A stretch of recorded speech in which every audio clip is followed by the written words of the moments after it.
Hi, this is Marnie Swedberg. Welcome back. We are doing an interview today with one of our featured speakers from Reno, Nevada, Sherry Poundstone. Welcome to you, Sherry. Thank you, Marnie. This is exciting. I just love being on here, and I thank you for inviting me. It's so great to have you. And I just love your ministry. You are the co owner of Christian Communicators Conference, Mhm. which trains up Christian women speakers to honor God and to be able to really communicate clearly with others. You have a couple conferences a year, I think, right? Too? One One. so far, Okay. one annually. Okay, great. So you guys want to check that out.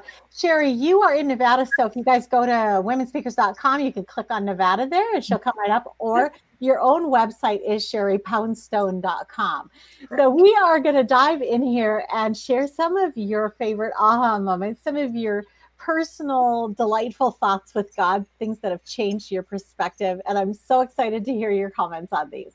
Oh, good. Do the right thing for the right reason. I think the right reason is the key right there.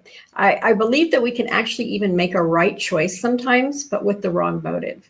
And Uh-huh. it's one thing that God taught me years and years ago. Make sure that the reason you're saying yes to something is for the right reason. So, for an example, I think we've all been asked to serve in different ministries in church. And so let's just say there's a ministry need at your church and it's a dire need. Maybe they're in an emergency and they ask you to serve. And I've been asked to serve in areas where like, oh, this is not my gifting, my calling, but let me do that. That's great. We can do that and serve with our open heart, but we need to check our motive. As I counsel women, I find that sometimes they're overwhelmed with what they've said yes to. And the reason they said yes maybe not be the right reason. Now, let's get real. We're all human and we've all had maybe wrong motives or incorrect motives for saying yes. In other words, we might be wanting a title. We might be wanting a position. We might be wanting thank you from someone or just recognition. That is not enough in itself. So, what I always tell people is, let's examine why we're saying yes. And if you feel overwhelmed and you said yes too much, go back and look at, okay, well, what did God really call me to do this? Is this my calling? Now you can step in, you filled a need, you did a great thing, but did you do it for the right reason? If you find yourself in stress about it or frustrated or feeling like, oh my gosh, I just don't want to do this, check the reason you said yes. Yeah. And, the beautiful thing walking with God is that He is this huge safety net for us. Mm-hmm, If we made mm-hmm, a mistake, mm-hmm, it's okay. mm-hmm. That's right. He's going to cover it. And He's going Right. to teach us lessons through it and lessons we'll have to share with somebody else someday. So there's always something good That's that comes right. out of it. So there's no shame or guilt in it. Yeah. It's Mm-hmm. just it's a great reminder to be checking. Am I saying yes just because I don't want to say no? Or Mm-hmm. am I saying yes because God's calling me to it? That's right. That's right. If you are going to rise, you might as well shine. I love the shining part. Listen, we don't always want to get up in the morning and shine God's light through us because sometimes we just don't feel like it. But I really believe, and this is actually something that I felt God telling me just a few years ago, that if you're going to get up and you're going to get going and you're going to say that you're doing this work for me, then shine my light, because we can do things sometimes because it's an obligation. And it kind of goes with the thing we were talking about before, check your motive. But if we're going to get up in the morning and we're going to preach His word, or we're going to share with someone, we're going to serve somewhere, we're going to go to work, whatever it might be, we might as well shine His light in everything we do. Again, that sometimes we have to be conscious about. I think it's really okay to say, hey, I don't do these things naturally. Sometimes I have to ask God and give Him the glory when He shines His light through us. Give us opportunities. Lord, show me the opportunity to shine your light. And I really believe that once we get this and once we begin to live it out, it becomes so easy. Yes, of course, it's always Christ's light shining through us, but it becomes so easy because He'll give us opportunities. He'll give us circumstances. He'll put people in front of us that need to see our light, His light shining through us. So if we're going to get up in the morning, if we're going to rise, we may as well shine. I'm thinking too about that one. Like if you aren't shining, and not that shining is always smiling or something. It's not. Right, right, right. But if you aren't shining, is it really Christ living through you? Are you really just right now trying to do it yourself? Mm-hmm. And to just step back. Yeah. If you have no energy, if you have no passion, if you have no desire to do anything, is it Christ or is it you being burned out in some way and needing to That's go right. back? You know, I was just going to say that I think that we, and if we are, we're all women who can accomplish things, people who can accomplish things on our own if we want, we just decide and do it. But that is exactly right. If we're not shining, if we're not showing Christ to us, then maybe we are trying to pull it off in our own strength, which we can do, but it won't be as fruitful. and we'll shine maybe, but not with Jesus's light. That's right. That's exactly right. Tie a knot and hang on.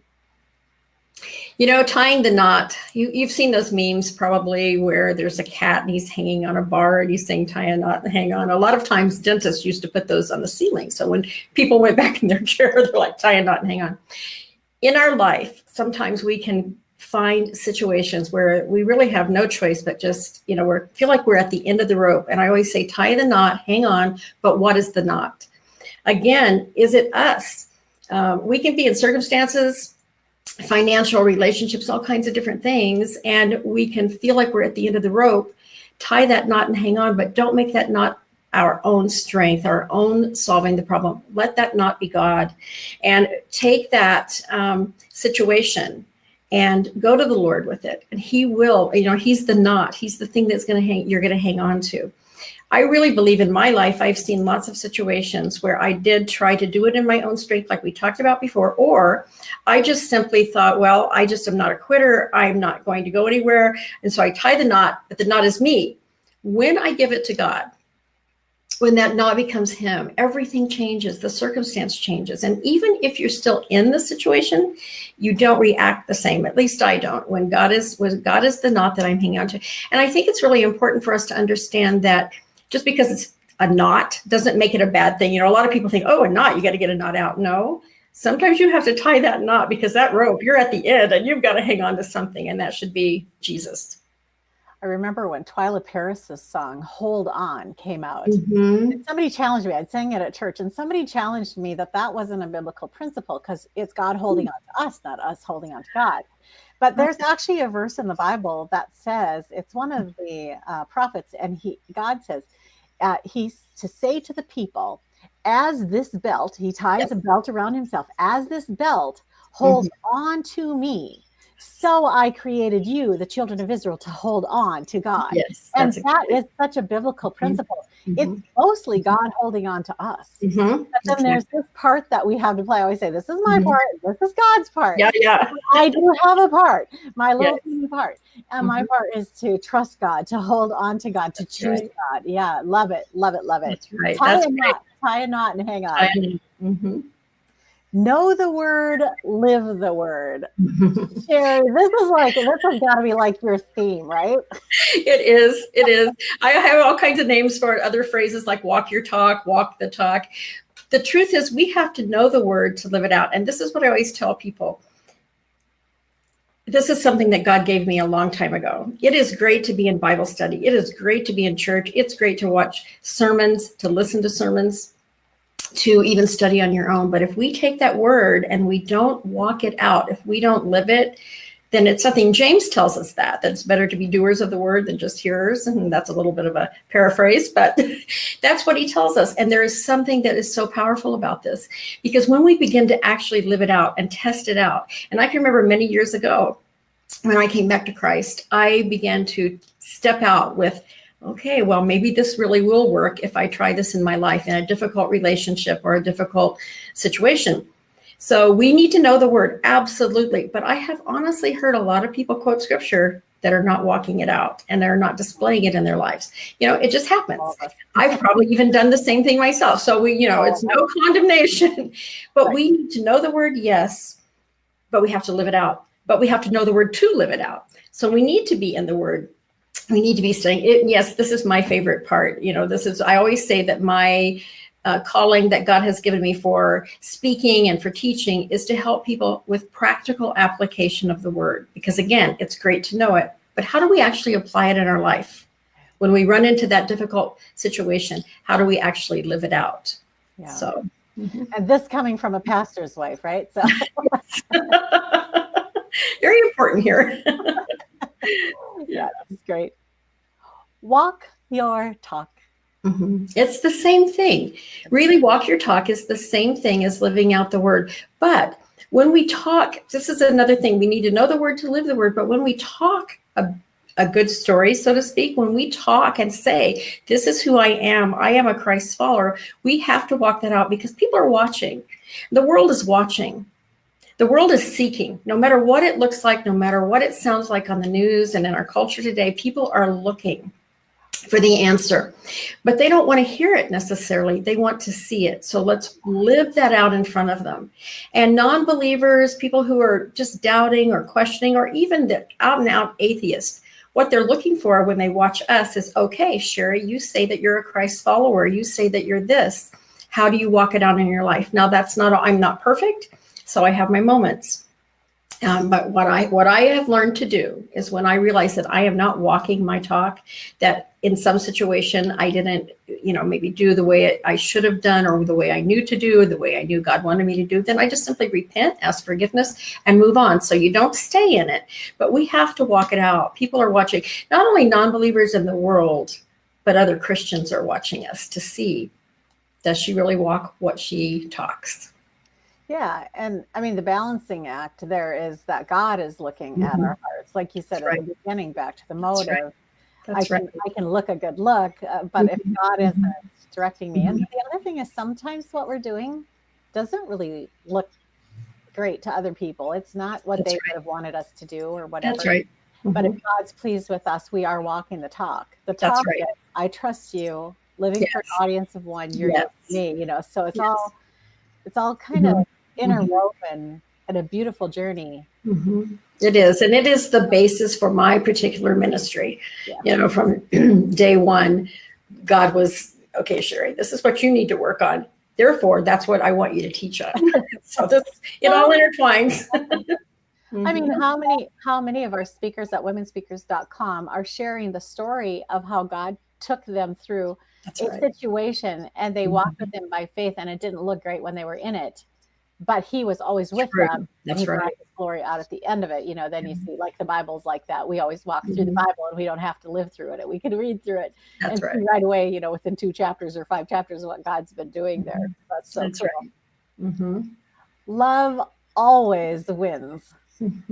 This is something that I believe, of course, to the depth of my soul, that this is true. But what I found is people are not believing this and living this out. Now, the way love is always going to win is always working from the place of love. And the word tells us God is love and we are to love one another. And all of that makes a lot of sense intellectually to us, I think. But sometimes it is hard to live that out. And I've had people say, well, that isn't true. All you have to do is look at this situation. They didn't win, they didn't love, and they did win, whatever it might be. What it really means, I think, and this is, again, we can only do this through Christ because we're just not created to, we're not Jesus, we're not perfect. And it means to look at every situation through the eyes of love. It means working so hard. And yes, it's an effort. Yes, we have to put out effort to love in any situation. Now, that doesn't mean that you agree with everything another person says or a situation. And here's what's interesting to me now. If you look at social media and our culture, it seems to be a prevailing thought that we cannot be in disagreement and still love, but that is not true. We don't have to agree on everything. We can still act and live from love. Guess what? We can actually love and not agree on anything. It really is true, but it doesn't mean you're going to probably be best friends with that person. Right. But it still means that you walk through your conversations are based in love. It's interesting in families because in families we see a lot of differences, right? Everybody's different. Everybody's got their own personality, even if you're raised in the same household. And so you may not agree on everything politically, socially, whatever it might even be.